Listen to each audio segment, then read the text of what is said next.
Assalamualaikum warahmatullahi wabarakatuh. Saya Sinta Pramudita dari kelas B dengan NPM 20/2072. Di sini saya akan menjelaskan tentang sejarah hukum agraria. Ada 7 fase perkembangan hukum tanah nasional. Yang pertama adalah masa kerajaan di Nusantara. Sistem hukum yang dianut adalah sistem hukum komunalistik, yang artinya semua tanah yang ada dalam wilayah negara Republik Indonesia merupakan tanah bersama rakyat Indonesia yang telah bersatu sebagai bangsa Indonesia menurut pasal 1 ayat 1 UPA. Prinsip hukum antara tanah dengan individu dan masyarakat. Yang pertama, masyarakat hukum adat dianggap mempunyai atau memiliki, sedangkan individu dianggap sebagai pemakai atau pengguna.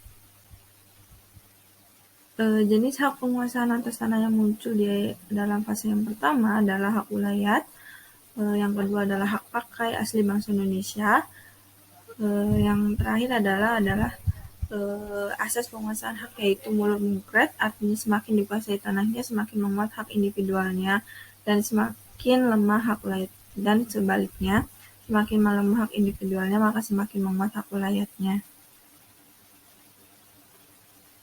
Terus dalam fase 2 masa kerajaan di Nusantara abad 5 sampai abad 17, sistem hukum yang dianut adalah domain raja, prinsip hukum antara tanah dengan raja dan dengan individu dan pemerintahan. Raja yang memiliki tanah, sedangkan rakyat adalah penggarap yang harus bayar upeti, seperti tertera dalam Kitab Undang-Undang Tanah Berjati pada Kerajaan Kutai sekitar 400 Masehi, pada Kitab Undang-Undang Tanah Sahaya Kerajaan Sriwijaya, dan Kitab Undang-Undang Tanah Pratigundala Kerajaan Majapahit.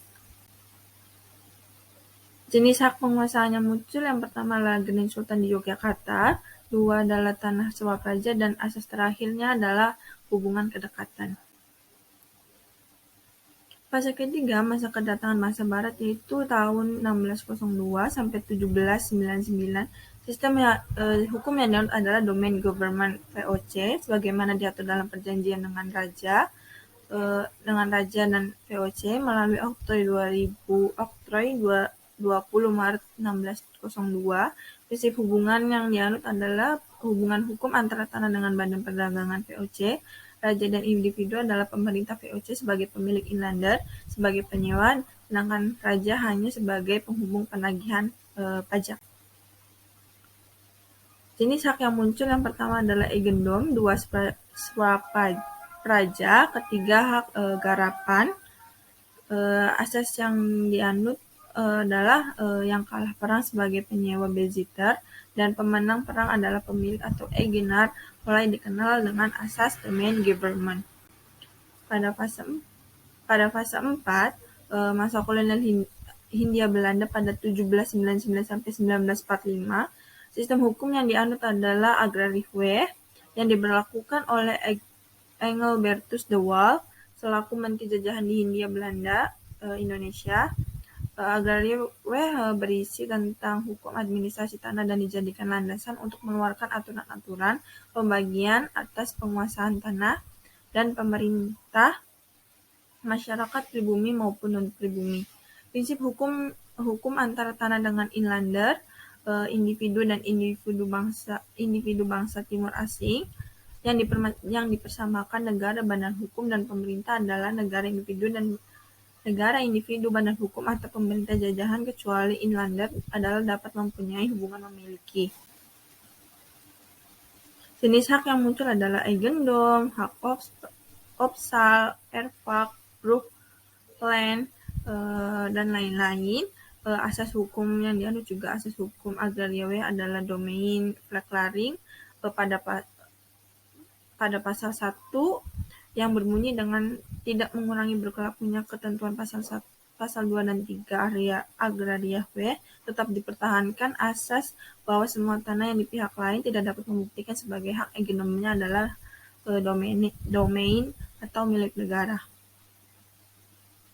Fase 5 dalam masa setelah kemerdekaan NKRI 1945 sampai 1960, sistem hukumnya yang dianut adalah menurut pasal 33 ayat 3 Undang-Undang 45 adalah hak penguasaan negara. prinsip hubungan hukum antara tanah dengan individu, masyarakat, pemerintah, badan hukum privat, masyarakat, dan negara adalah negara mengatur, mengurus, dan mengendalikan individu, badan hukum yang mempunyai, dan masyarakat hukum adalah hubungan ulayat. Jenis hak yang muncul adalah hak milik, hak adat, hak ulayat, aset pemerintah, ground government, aset swapajak, dan aset desa. Asas hukum yang dianut adalah penguasaan negara dan fungsi sosial pada masa kolonial. Pada masa kolonial dulu, berlaku hukum agraria kolonial yang menjadi sandarannya itu adalah Agraria W 1972 dengan tujuan memberikan kemungkinan dan jaminan kepada pemodal besar asing agar dapat berkembang di Indonesia dengan perkebunan besar. Ada dualisme hukum agraria, itu yang pertama tanah adat tunduk pada hukum adat dan tanah hak barat tunduk pada hak barat seperti BW dan Agraria W. Pada fase 6, masa pembentukan UPA yaitu 1948 sampai 1960. Yang pertama adalah konsep Panitia Agraria Yogyakarta 1948, ada konsep Panitia Agraria Jakarta 1951, yang ketiga adalah konsep Panitia Suwarjo 1956, konsep Rancangan Sonario 1958, terus ada konsep Rancangan Suwarjo 1960. Maaf, di sini saya nggak bisa menjelaskan satu-satu karena waktu yang terbatas. Bisa baca sendiri di PPT ini. Sebelumnya maaf. Selanjutnya, pada fase 7 adalah masa setelah pasca berlakunya UPA 1960 sampai sekarang. Latar belakang pembentukan UPA yaitu yang pertama adalah mempunyai fungsi yang sangat penting untuk membangun masyarakat adil dan makmur, hukum agraria kolonial bertentangan dengan kepentingan nasional, dan 3 adanya dualisme hukum yang tadi saya sebutkan, dan 4 adalah tidak ada kepastian hukum.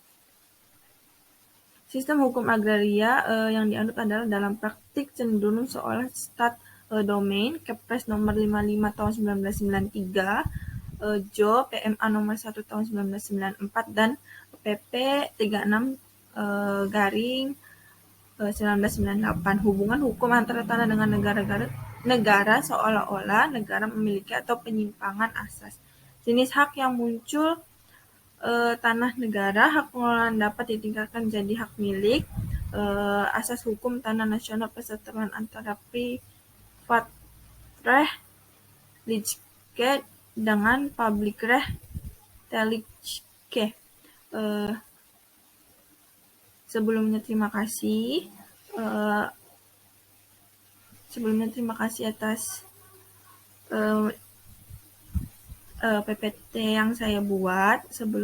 Kurang lebihnya mohon maaf. Apabila ada kesalahan, mohon dimaafkan. Sekiranya saya cuma bisa sekedar memberikan PT sederhana ini, kurang lebihnya mohon maaf. Wassalamualaikum warahmatullahi wabarakatuh. Terima kasih banyak.